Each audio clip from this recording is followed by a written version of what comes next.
You're watching Money Talks with me, Oscar Subakti. Coming up on the program, market jitters ease as global stocks recover from one of the worst sell-offs in recent memory. A challenging job ahead for Nobel-winning economist and entrepreneur Muhammad Yunus as he takes the reins as Bangladesh's interim leader. And how will quantum computing change the world?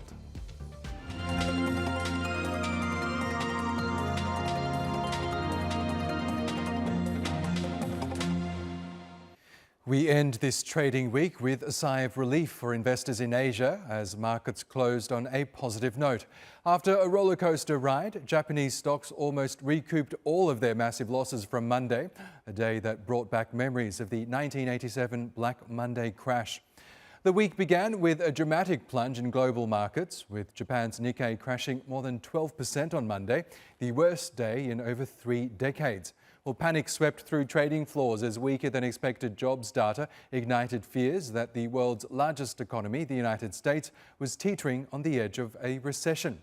Monday's sell-off reverberated around the globe, sending shockwaves through all markets. Well, after Bloody Monday, investors took a pause from recession fears after dovish messages from the US Federal Reserve. Japanese stocks rebounded strongly on Tuesday, marking the largest intraday surge since October 2008. On Thursday, fresh US jobs data soothed concerns that the US economy could tip into recession, bringing a painful week to a positive end. The S&P 500 marked its best day since 2022, advancing 2.3%. Meanwhile, the Nasdaq surged by nearly 3%. Well, let's get more on this now with Nadia El-Balassi. She's a senior market analyst at Equity Group and joins us now from London. Really good to have you back with us, Nadia. Well, what a difference a few days makes. So on Monday, we saw Japanese stocks precipitate a global stock market sell-off. Now they've largely recovered. Tell us more about why investors have had their fears eased. So I think this is closely tied with the labor market data from the US, which reflects the weakness of the US economy and sparks recession concerns. However, yesterday we got the jobless claims, which came in less than expected, better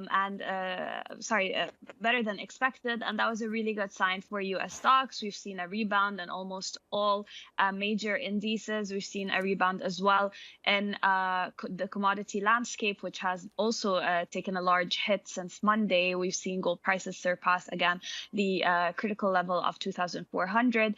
I think the labor market is really closely tied with risk sentiment right now, just as cryptocurrencies are. So the more we get better economic indicators, and I think next week's focus will be on the consumer price data from the US, inflation data, in which if it came in line with expectations, that would be also another good cue for the US stock market and the Asian stock market, as well as it tracks Wall Street gains. So I think this would be the next focus for us. And Nadia, we know some stocks fared better than others. The so-called Magnificent Seven, which includes the major tech players, lost more than $650 billion in a matter of days. The AI pioneer NVIDIA was particularly hard hit. We know NVIDIA has enjoyed an amazing run over the last 12 months. Explain to us why tech stocks really suffered during this rout. Correct. So tech stocks, the opening of the positions for tech stocks after the slump, it was hit. So people had to close their carry trades, especially after the Bank of Japan raised interest rates, and it was quite unexpected. So after they raised their interest rates, investors had to close their carry trades where they get loans with the weak yen. So they had to close these positions in order to benefit from the interest rate gap between the US and the Japanese economy, which was obviously very high because Japan, they had very low interest rates. The US has around 5.25% to 5.50% of interest rates. So they would benefit from this gap. So when they closed their carry trades, they had to also close to basically help their positions in the US stock market, and that's where the the struggles that happened between tech stocks, as well as also the risk sentiment.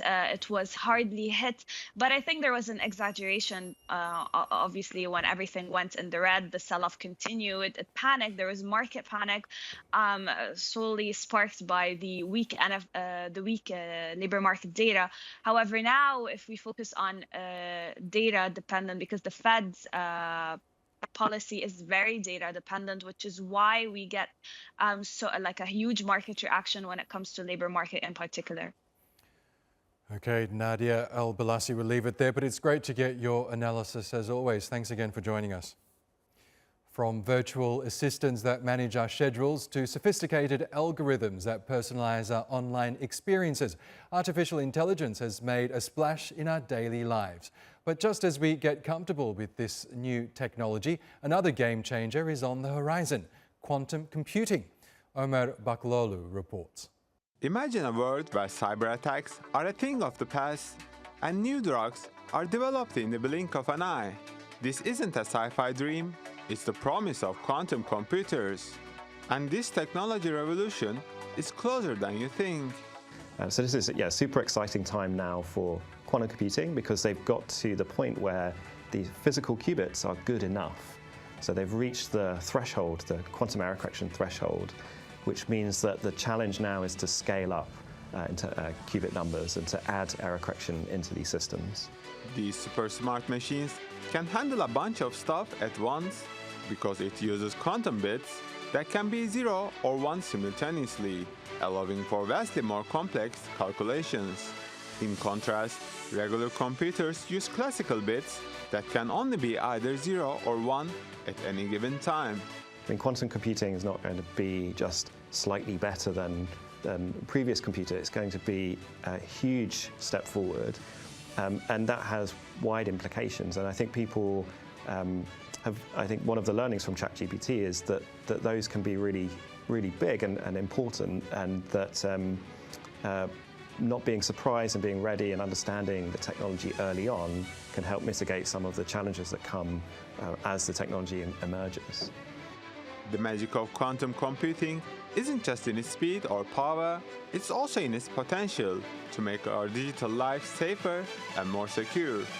Researchers in Scotland are working on a national quantum network that could reshape data security.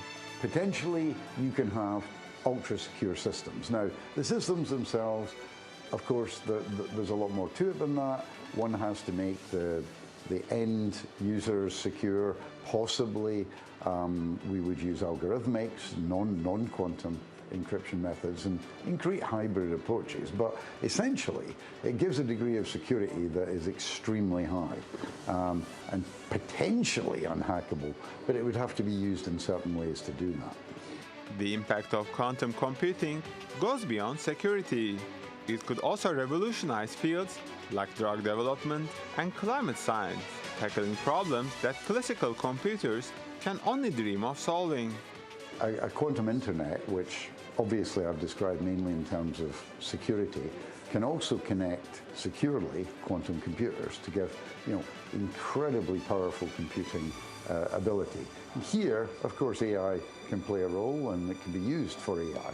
In other quantum technologies such as sensing and imaging, AI is already being used.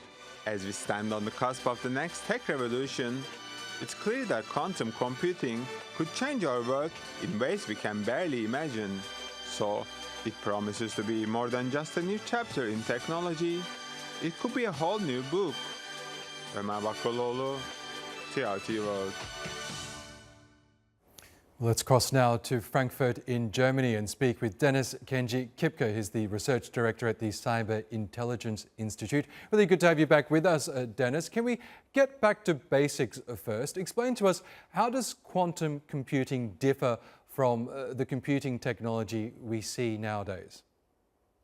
Yeah, so we have with quantum computing a lot of different issues that have never been addressed before. So firstly, for example, quantum computing can exponentially accelerate the analysis of massive data sets, for example, also enabling faster identification of anomalies in data sets, or when it comes to cybersecurity, it is easier to identify potential threats within these complex network. And this enhanced processing speed allows also more proactive threat detection, for example, when it comes to cybersecurity and also to response, so which are designed to withstand the computational power of future quantum computers, safeguarding sensitive data also from potential attacks. So it does sound like, in terms of the business application, cybersecurity is one in which quantum computing can play a major role. Why is it then we haven't really seen quantum computing enter the public consciousness in the way, say, artificial intelligence has?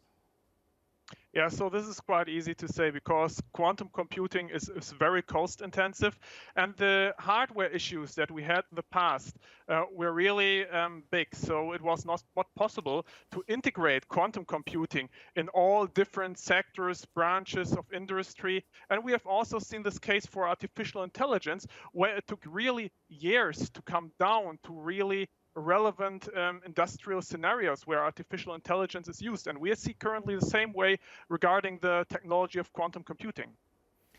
We know several governments are currently pouring a lot of money into developing quantum computing. In what way do you envision governments using this technology? Yeah, so I think it's about the case that governments and companies, they need to actively prepare for this era through a combination of joint research projects, possibly development, and of course also technical standardization efforts. So governments here are investing heavily not only in Germany, but in the European Union worldwide, in research to develop and evaluate, for example, quantum resistant algorithms with the goal of selecting and standardizing the most secure and efficient options here. And companies, they are also engaging in research development, exploring how to integrate, for example, quantum resistant cryptography into their existing systems and their infrastructure.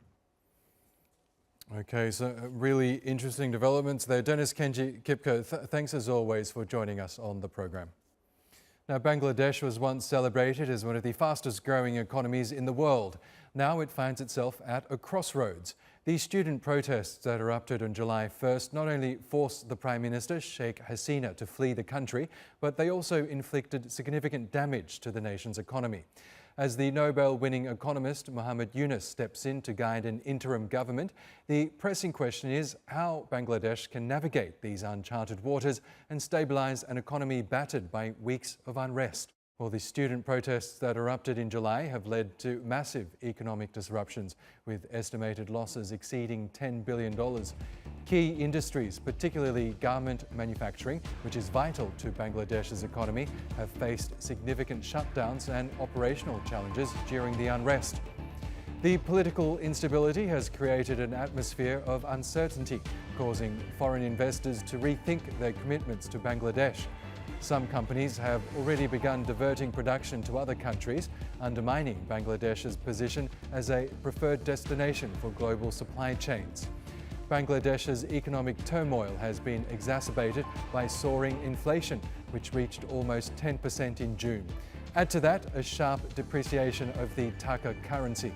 These factors have significantly increased the cost of living and made it more difficult for businesses to operate profitably, further straining the economy. Well, in response to the deepening economic crisis, Bangladesh secured a $4.7 billion bailout from the International Monetary Fund. Despite this, the economy has slowed, with growth projections for the fiscal year being downgraded as the nation grapples with rising import costs and the broader effects of the global economic downturn. Nigeria and Kenya, two of Africa's largest economies, are facing significant public unrest due to recent economic reforms. In Nigeria, the government's removal of fuel subsidies and currency adjustments have led to soaring inflation, while in Kenya, new tax measures have sparked widespread protests. These demonstrations underscore the economic challenges and political instability arising from such reforms. Nicholas Morgan has more. Chaotic scenes in the Nigerian capital Abuja on Monday as police fired tear gas at anti-government protesters.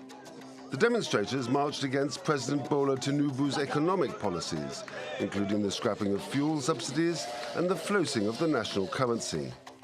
These reforms, introduced in 2023, have caused prices to soar, resulting in Nigeria's highest inflation rate in nearly 30 years at over 34%. Food inflation is even higher, making everyday life unaffordable for many Nigerians. The president has called for calm and wants more time.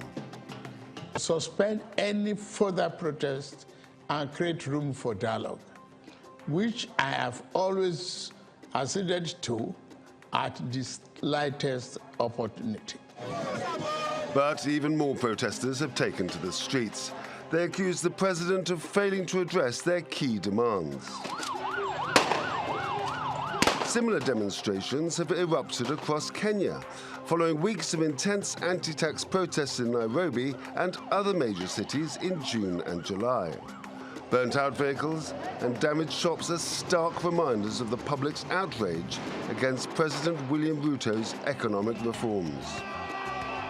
Over the last 1 month, the livelihoods and property of many innocent people have also been destroyed, plunging them into destitution and jeopardizing the welfare of their dependents. These protests were sparked by a controversial finance bill, which proposed a large range of new taxes that many people believe disproportionately affect the poor and middle class. In Nigeria, inflation has skyrocketed, making basic goods unaffordable, while in Kenya, the protests have not only disrupted daily life, but also jeopardized critical IMF support, potentially leading to higher debt and borrowing costs. The economic fallout from these demonstrations highlights the delicate balance governments must maintain between implementing necessary reforms and ensuring public support. Nicholas Morgan, TRT World. As Azerbaijan prepares to host the world's top environmental summit, COP29, this November, the nation is stepping into the spotlight with a bold commitment to bridging the divide between developed and developing countries.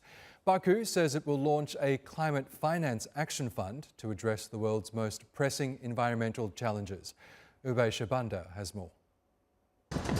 President Ilham Aliyev has announced his country will host COP29 this November. It is a unique chance for us to step into a higher league, because we are not only organizing, we do a lot on the substance. We launch initiatives. We now actively work with developing countries in order to build bridges between global south and global north. Petrostate Azerbaijan has made its first major climate finance move ahead of COP29, announcing plans to raise at least $500 million for green projects under the working title Climate Investment Fund for the Future.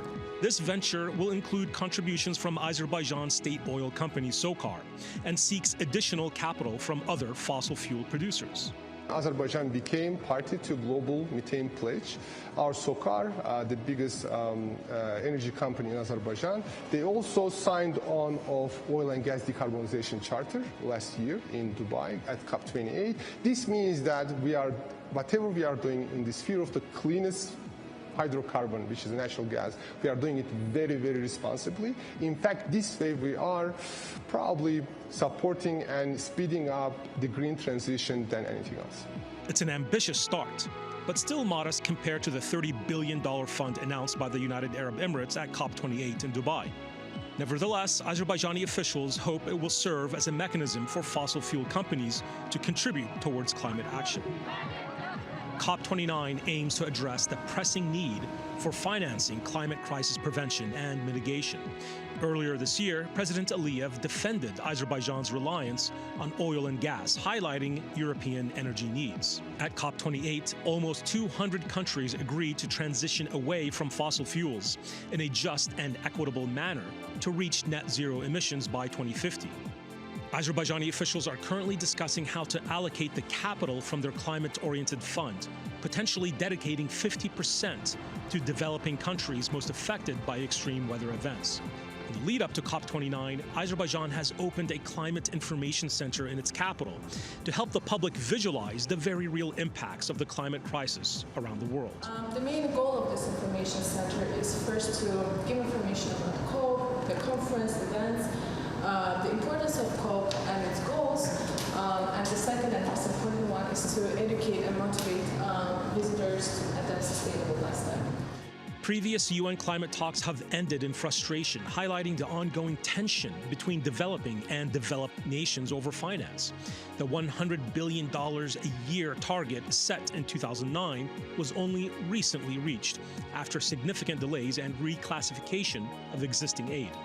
Azerbaijan says it is going to use its position as an energy hub to help enact real, meaningful change. As COP29 approaches, the focus will be on upgrading climate targets to address the severe consequences of global heating, with Azerbaijan playing a pivotal role in facilitating these critical discussions. Ube Shibander, TRT World. In a land where electric dreams have come true, Tesla faces a new challenge in China. The company is recalling more than 1.7 million cars due to a software issue that could affect drivers' safety and the confidence of potential customers. Lara Kilic-Arslan reports. Tesla is making big moves to stay strong in China, but challenges are always around the corner. Imagine driving and suddenly the bonnet opens and blocks your view. The situation could be life-threatening, which is why the EV giant is recalling about 1.7 million cars it has sold over the past 4 years in mainland China.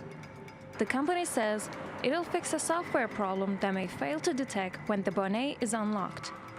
It's never really great for an auto company to have recalls, but I don't think necessarily this is going to be terribly detrimental. I mean, we're also hyper-focused on Tesla just because of their stock prices and the news of the past few years, how it's just been a bit of a roller coaster of activity over there. But I don't think necessarily the recalls issued this week are going to change its trajectory in any way.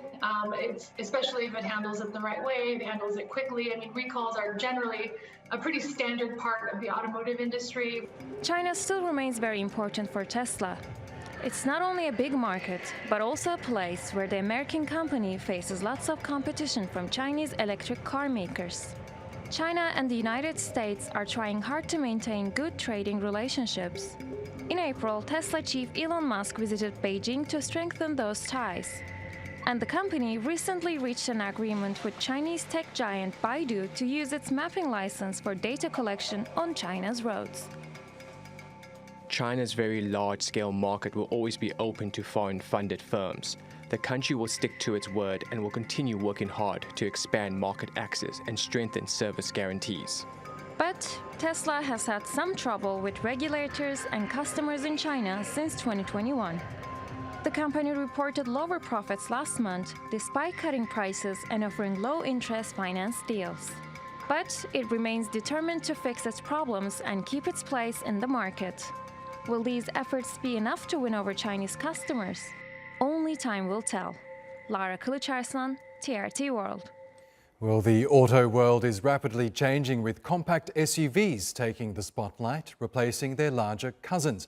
Pinar Nishasta takes a look at what's driving this change in consumer taste. Becoming compact, but offering more for an urbanite lifestyle. Millions of sports utility vehicles or SUVs are sold every year. In fact, 79.4% of passenger cars sold worldwide are now in the SUV category, compared to just 45% in 2021. According to Germany's auto industry interest group, the VDA, the market success of SUVs is mainly due to the compact and medium-sized categories. Analysts say the growing appetite among consumers is due to better fuel efficiency, handling, and agility than larger cars. Many brands like Ford, Jeep, Hyundai, and Volvo have already released new CSUV models. The truth is, we can have the biggest impact on sustainability by using less material altogether. Being smaller, the EX30 uses around 30% less steel and aluminium combined than our largest SUV. The global small-size SUV market share has been more than $550 billion in last year, with the experts estimating it to hit over $590 billion by 2034. Much of that share is compact electric SUVs, which are already taking over the industry. The International Energy Agency expects the sales will reach 17 million units by the end of this year. The latest models of electric cars are becoming more and more impressive with luxurious interiors, especially with more fuel efficiency. Of course, that is very useful for daily needs. Electric or not, smaller size SUVs are preferred more by drivers everywhere, with more flexible driving experience, better fuel economy, and, depending on your taste, better design. Pınar Nişasta, TRT World. And if you have any stories you'd like our reporters to look into or any questions for our experts, you can send us a post on X at TRT Money Talks. And that is all from Money Talks for now. From me and the whole team here in Istanbul, thanks for watching. Bye for now.